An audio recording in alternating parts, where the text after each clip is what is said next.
প্রিয় শিক্ষার্থীবৃন্দ, তোমাদের কৃষি টিউব চ্যানেলের পক্ষ থেকে সকলকে স্বাগত জানাচ্ছি। আমি কৃষি বিজ্ঞান চন্দ্র শাখা। আমরা কৃষি টিউব চ্যানেলে এইচএসসি 2026 ব্যাচের জন্য একটি কোর্স চালু করেছি, যেখানে আমরা নিয়মিতভাবে ভিডিও দিয়ে যাচ্ছি। আজকে এই ধারাবাহিকতায় কৃষি শিক্ষা প্রথম পত্রের একদম সর্বশেষ অধ্যায় অর্থাৎ ষষ্ঠ অধ্যায় নিয়ে আলোচনা করব। আমরা এরই মধ্যে সকল চ্যাপ্টার দিয়েছি। আজকের অধ্যায়ের মাধ্যমে কিন্তু সৃজনশীল প্রশ্ন প্রশ্নের সমাধান শেষ হবে। তো ক্লাসটি খুবই গুরুত্বপূর্ণ। তোমরা যারা দ্রুত এই শিক্ষার প্রিপারেশন নিতে চাও, তোমরা এই ক্লাসটি দেখতে পারো। পরবর্তীতে তোমরা সকল ক্লাসগুলো যদি দেখো, আমার ধারণা তোমাদের কৃষি শিক্ষায় অন্তত কাঙ্ক্ষিত নম্বর পেতে খুবই সহজ হবে এবং সহায়ক ভূমিকা পালন করবে। আশা করি তোমরা ভালো রেজাল্ট করতে পারবে। তো চলো বন্ধুরা, আমরা আমাদের আজকের শেষ ক্লাসে প্রবেশ করি। তো শুরুতে ষষ্ঠ অধ্যায়ে কি ধরনের প্রশ্ন আসে দেখো। প্রতি সেটে একটি করে, অর্থাৎ 2টি করে প্রশ্ন এসেছিল। প্রতি সেটে একটি করে প্রশ্ন কিন্তু আমরা প্রতি বছরই পাই। তো ষষ্ঠ অধ্যায় থেকে আমরা এবছর আশা করছি একটি প্রশ্ন আসবে। তো শুরুতে 2025 সালের প্রশ্ন দেখো। উত্তর ছিল একাদশ শ্রেণীর শিক্ষক বিভিন্ন ধরনের প্রক্রিয়াজাত খাদ্য তৈরির কৌশল নিয়ে আলোচনা করছিলেন। আলোচনার এক পর্যায়ে তিনি বলেন, একটি প্রক্রিয়াজাতকরণ খাদ্য তৈরির এমন একটি বিশেষ কৌশল যেখানে ফলের রস ও চিনি একত্রে সিদ্ধ করলে তার জমে স্বচ্ছ এবং কঠিন ও তরলের মাঝামাঝি পর্যায়ে হয়। তিনি আরো বলেন, ব্যাপকভাবে এ ধরনের প্রক্রিয়াজাতকরণ খাদ্য তৈরি করলে একদিকে যেমন কর্মসংস্থানের সুযোগ সৃষ্টি হবে, অন্যদিকে ফল চাষিরা আর্থিকভাবে লাভবান হবে। প্রশ্ন এসেছে, ফ্রেঞ্চ ফ্রাই কি? শাকসবজি গ্রেডিং কেন জরুরি ব্যাখ্যা করো। উল্লিখিত প্রক্রিয়াজাত খাদ্য তৈরির বিশেষ কৌশলটি ব্যাখ্যা করো। শিক্ষকের শুরুতে আমরা ফ্রেঞ্চ ফ্রাই সংজ্ঞাটি দেখি। ফ্রেঞ্চ ফ্রাই হলো লম্বা করে কাটা এবং ছোট করে ভাজা আলুর একটি জনপ্রিয় স্ন্যাক্স। এটি বাইরে মুচমুচে ও ভেতরে নরম থাকে। এখানে প্রায় একটু বলতে পারো যে আলু প্রক্রিয়াজাতকরণ করে তৈরিকৃত খাদ্য হলো ফ্রেঞ্চ ফ্রাই। এরপরে শাকসবজি গ্রেডিং করা কেন জরুরি? শাকসবজি সংরক্ষণ গ্রেডিং করা জরুরি, কারণ শাকসবজি বাজারজাতকরণ এবং রপ্তানির জন্য গ্রেডিং গুরুত্বপূর্ণ। গ্রেডিং করার পর শাকসবজি সংরক্ষণ করলে তার সংরক্ষণকাল বেড়ে যায়। গ্রেডিং এর মাধ্যমে শাকসবজি না করলে খারাপ সবজি থেকে জীবাণু ভালো মানের সবজিতে সংক্রমিত হয় এবং সংক্রমণকালে মারাত্মকভাবে কমিয়ে দেয়। সংরক্ষণকাল মারাত্মকভাবে কমিয়ে দেয়। এইসব কারণে শাকসবজি গ্রেডিং জরুরি। এরপরে উল্লেখিত প্রক্রিয়াজাত খাদ্য তৈরি কৌশলটি ব্যাখ্যা করা, অর্থাৎ খাদ্যটি জেলি ফলের রস এবং তৈরি হয়, সেই প্রক্রিয়াটি এখানে ব্যাখ্যা করা হয়েছে। এটির একটি ভিডিও ক্লাস আমাদের রয়েছে, তোমরা চাইলে সেখান থেকে। এরপরে উদ্দীপকের শিক্ষকের সেসব যথার্থতা, অর্থাৎ ফল সংরক্ষণ বা প্রক্রিয়াজাতকরণের গুরুত্ব, সেটি এখানে ব্যাখ্যা করা হয়েছে। তোমরা ভিডিওটি পজ করে পড়ে নিতে পারো অথবা এটি এরপরে যে প্রশ্নটি রয়েছে 2025 সালের, হেলালদের জমিতে আলুর ব্যাপক ফলন হয়। হেলাল তার জমিতে উৎপাদিত আলু নিয়ে চিন্তিত হয়ে পড়েন। হেলালের মা তাকে আলু সংরক্ষণের কথা বলেন। তিনি আলু নানা ধরনের মুখরোচক খাদ্য তৈরি করেন। খাদ্যটি নারী প্রশ্ন এসেছে, জেলি কি? ফল পচনের লক্ষণ ফসলটি সংরক্ষণের গুরুত্ব মূল্যায়ন করে। এরপরে এসেছে জেলির সংজ্ঞা যদি আমরা বলি, যেমন ফলের রস নিয়ে একত্রে সিদ্ধ করে তার জন্য স্বচ্ছ কঠিন তরল অবস্থা তাকে জেলি বলে। ফল পচনের লক্ষণগুলো হলো, ফলের স্বাভাবিক রং পরিবর্তন হয়, ফল থেকে দুর্গন্ধ ছড়ায়, ফল থেকে পচা রস নির্গত হয়, স্বাভাবিক স্বাদ নষ্ট হয়, ওজন বেড়ে যায়, ফল বেশি নরম হয়ে যায়। এখান থেকে 4টি পয়েন্ট লিখলে আনার, কারণ 2 মার্কের প্রশ্ন আমরা 4টি বা 5টি পয়েন্টের মধ্যে শেষ করে দিই। মুখরোচক খাদ্যটি তৈরি কৌশল। মুখরোচক খাদ্যটি যেহেতু ভাজা হয়েছে, এটি আলুর চিপস। আলুর চিপস কিভাবে তৈরি করা হয় সেটি এখানে ব্যাখ্যা করা হয়েছে। এখানে 7টি পয়েন্ট রয়েছে, তোমরা চাইলে এখানে করে 7টি পয়েন্ট পড়ে নিতে পারো, অথবা চাইলে তোমরা পজ করে স্ক্রিনশটও রাখতে পারো। স্ক্রিনশট দিয়ে তোমরা পরবর্তী করে নিতে পারো। এরপরে উদ্দীপকে উল্লেখিত খাদ্যটি সংরক্ষণের মূল্যায়ন করা, অর্থাৎ আলু মূল্যায়ন। আলু সংরক্ষণ, জানো যে আলু সংরক্ষণ করে না যায় তাহলে দেয় এবং কম দাম বিক্রি হয়, সেক্ষেত্রে সঠিক পদ্ধতিতে সংরক্ষণ করার যে পদ্ধতি সেটি এখানে। এরপরে যে প্রশ্নটি রয়েছে 2023 সালে, রাহেলা বেগমের বাড়ির আঙিনায় লাগানো পেয়ারা গাছগুলোতে পেয়ারা ধরেছে, কিন্তু বাজারে দাম কম থাকায় সে চিন্তা করলো। রাহেলা বেগমের মেয়ে সাবিনা মাকে বললো সে কৃষি ক্লাসে মুখরোচক খাদ্য তৈরির কৌশল শিখিতে। তারপর মা ও মেয়ে একত্রে খাদ্য তৈরির জন্য পেয়ারা সংরক্ষণ করলো। প্রশ্ন এসেছে, সস কি? কিউরিং করা হয় কেন ব্যাখ্যা করো। খাদ্য তৈরির পদ্ধতি ব্যাখ্যা করো। রাহেলা এবং সাবিনার গৃহীত উদ্যোগটির আলোকে মূল্যায়ন করো। প্রশ্ন কি, যদি সসের সংজ্ঞা বা দেখি, সস হলো এক ধরনের তরল বা এই জাতীয় খাদ্য উপকরণ যা খাবারের সাথে বা অন্য খাদ্য তৈরিতে ব্যবহার করা, যেমন টমেটো সস।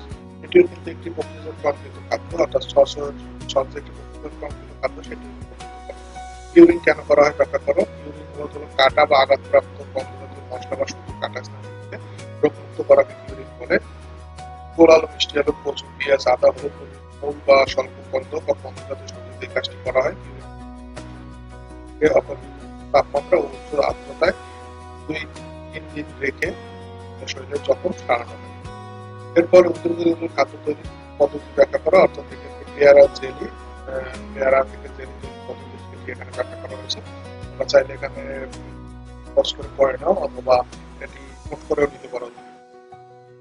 এরপরে আমরা রাহেলা এবং সাবিনার গৃহীত উদ্যোগ মূল্যায়ন করো, অর্থাৎ পেয়ারা সংরক্ষণের যে গুরুত্ব সেটি এখানে ব্যাখ্যা করা হয়েছে। পেয়ারা সংরক্ষণের গুরুত্ব কি রয়েছে, অর্থাৎ কিভাবে প্রক্রিয়াজাতকরণ করলে আমরা আমাদের লস থেকে বা ক্ষতি থেকে থাকতে পারি, এটি এখানে ব্যাখ্যা করা হয়েছে।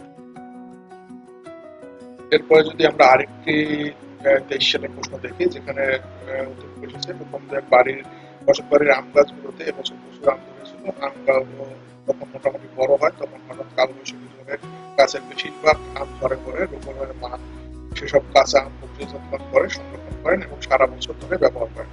প্রশ্ন হচ্ছে ফল সংরক্ষণ কি, ফল বছরের কারণ ব্যাখ্যা করো। মা কিভাবে আম সংরক্ষণ করে ব্যাখ্যা করো। ফল প্রক্রিয়াজাতকরণের রোপণের মায়ের উদ্যোগটি মূল্যায়ন করো। প্রশ্ন এসেছে যে ফল সংরক্ষণ কি, দেখো সম্ভব হলো ফলের পুষ্টিমান বজায় রেখে খাওয়ার রাখাকে ফল সংরক্ষণ করে। ফল পচার কারণ, জীবাণু দ্বারা সংক্রমণ, প্রক্রিয়াজাতকরণের সময় আঘাতপ্রাপ্ত হলে, ফল গাছ থেকে সময়মতো সংগ্রহ করা না হলে, পোকামাকড়ের কারণে, তাপমাত্রা ও আর্দ্রতা বেশি থাকলে, ইথিলিনের রোগের কারণে ফল পচে যায়। কাঁচা আম প্রক্রিয়াজাতকরণ মূলত কাঁচা আমের আচার তৈরির পদ্ধতি। এখানে 10টি পয়েন্টের মাধ্যমে আচার তৈরির পদ্ধতি বা ধাপগুলো বর্ণনা করা হয়েছে। তোমরা এখান থেকে 10টি পয়েন্ট মুখস্থ করবে এবং চাইলে স্ক্রিনশট রাখতে পারো এবং পরবর্তীতে করার জন্য। এরপরে ফল প্রক্রিয়াজাতকরণ রোপণের উদ্যোগটি মূল্যায়ন করো। এটিও কিন্তু আগের মতনই, পেয়ারা সংরক্ষণের যেরকম গুরুত্ব রয়েছে, আলু সংরক্ষণের গুরুত্ব, সেই একইভাবে ফল প্রক্রিয়াজাতকরণের গুরুত্ব, অর্থাৎ পেয়ারা সংরক্ষণের গুরুত্ব এখানে, আম সংরক্ষণের গুরুত্ব এখানে ব্যাখ্যা করা হয়েছে। আম যেহেতু মৌসুমী ফল, সারা বছর রাখার জন্য যে আচার করে রাখা যায় সেটি এখানে ব্যাখ্যা করা।